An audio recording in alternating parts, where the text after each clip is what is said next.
ఇప్పుడు మూసీలో గోదావరి నీళ్లు బారిస్తా అంటే నువ్వు పారించేది గోదావరి నీళ్లు కాదు ఈ చెల్లి అన్నట్టు ఈ పేద మధ్య తరగతి ప్రజల రక్తం బారించేటువంటి ప్రయత్నం చేస్తున్నావు. కన్నీళ్లు బారిస్తున్నావు. మూసీలో గోదావరి నీళ్లు కాదు, ఈ పేదల కన్నీళ్లు బారించేటువంటి ప్రయత్నం చేస్తున్నావు. నీ హైడ్రా అంటే ఓ హైడ్రోజన్ బాంబు లాగా అయిపోయింది. ఎవరికి నిద్ర లేకుండా అయిపోయింది. ఏ రాత్రి ఏమవుతుందో అని చెప్పి మా సోషల్ మీడియాలో కొన్ని ఇల్లు కూలగొడుతున్న దృశ్యాలు చూస్తే అసలు మా ఇల్లు ఏమవుతుంది అనేటువంటి ఒక ఆందోళనలో ఉన్నారు. ఆ బాధ అనుభవించే వాడికి తెలిస్తే తప్ప రేవంత్ రెడ్డికి తెలవట్లేదు.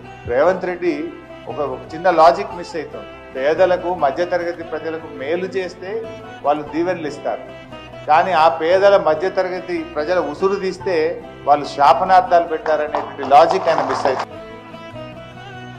చెయ్యి, నువ్వు మంచి పని చెయ్యి, ప్రజలకు పని, దేవుడు నీకు అవకాశం ఇచ్చాడు. ఈ పూలగొట్టుడేంది? ఈయనకు ఈ రేవంత్ రెడ్డిని గత కొంతకాలంగా చూస్తే